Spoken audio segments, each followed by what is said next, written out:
नमस्कार। मैं ब्रिजेश कुमार मिश्र। लेह में हुआ हिंसक आंदोलन, 4 की मौत, 70 घायल। यह आज की मुख्य हेडलाइन है। लेह में हिंसा हो रहा है, उपद्रव हो रहा है, आगजनी हो रहा है। ये आगजनी हो क्यों रहा है, इसके पीछे हमें जाना होगा। अब अगर भारतीय जनता पार्टी के समर्थकों का माने तो यह जो हिंसक आंदोलन लेह लद्दाख में हुए हैं, जो उपद्रव हुआ है, कल जो आगजनी हुआ है, जो दंगे हुए हैं, 4 लोगों की मौत हुई है, 70 लोग घायल हुए हैं, यह तो हेडलाइन है। बाकी कितने लोग जिंदगी मौत से लड़ रहे होंगे, वो तो बात की बात है। भारतीय जनता पार्टी के कार्यालय को आग लगा दिया गया, ये भी खबर है।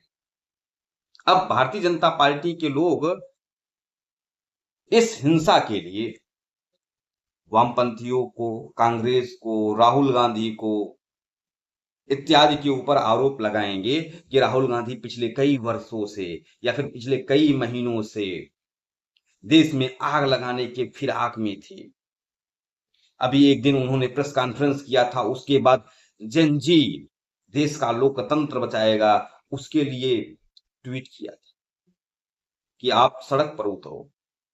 और पिछले कई महीनों से वो प्रयास भी कर रहे हैं, झूठ फैला रहे हैं, भ्रम फैला रहे हैं, चुनाव आयोग के खिलाफ भ्रम फैला रहे हैं, देश के लोकतांत्रिक व्यवस्थाओं के खिलाफ भ्रम फैला रहे हैं। और तमाम प्रवक्ता, विपक्ष के तमाम प्रवक्ता, वामपंथी नेपाल और बांग्लादेश का उदाहरण दे रहे हैं। इस प्रकार का कृत्य करके वह देश में आग लगाने की फिराक में है। यह आरोप भारतीय जनता पार्टी के लोगों का है, मैं भी यही मानता हूं। लेकिन मेरे और उनके मानने में थोड़ा सा अंतर है। वो सिर्फ मान रहे हैं कि वो आग लगाना चाहते हैं, और मैं कह रहा हूं कि भाई अगर आपको मालूम था कि ये आग लगाना चाहते हैं, आपको मालूम है ये षड्यंत्र रच रहे हैं, देश में अराजकता की स्थिति पैदा करना चाहते हैं, देश में दंगा कराना चाहते हैं, तो आप उनके खिलाफ कार्रवाई क्यों नहीं कर रहे थे? जिस प्रकार की भाषा राहुल गांधी, विपक्ष के लोग कह रहे हैं, कर रहे हैं, अगर कोई आम नागरिक बोलता तो वो बाहर खुलेआम घूम पाता।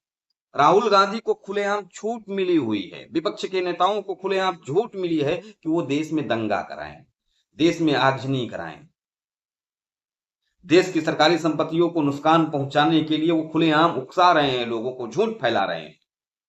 उसके बावजूद भी हमारे देश की सरकार अगर सो रही है तो उसमें सरकार की जिम्मेदारी नहीं तय होनी चाहिए? सरकार से कौन सवाल पूछे कि इतने दिनों से ये वामपंथी, ये कांग्रेसी, ये विपक्ष के लोग देश में आग लगाने के फिराक में बैठे हैं, कोशिश कर रहे हैं, कहां पे कमजोर कड़ी मिले जहां पर आग लगाया जाए और यह बताया जाए कि ये सरकार के खिलाफ आक्रोश था जनता का। तो आपने इन विपक्ष के नेताओं के नाक में नकेल क्यों नहीं कसा? जबकि सबको मालूम है कि राहुल गांधी और विपक्ष के लोग, वामपंथी, लगातार झूठ बोल रहे हैं,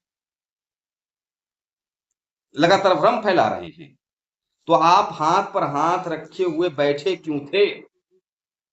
इसका जवाब कौन देगा?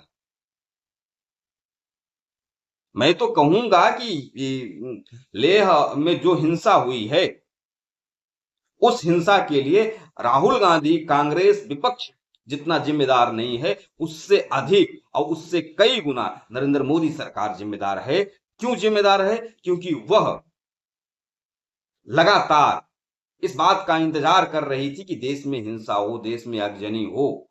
वह अपने कर्तव्यों का निर्वहन नहीं कर रही थी। वह राहुल गांधी जैसे नेताओं के नाक में नकेल नहीं कस रही थी। वह वामपंथियों के नाक में नकेल नहीं कस रही थी।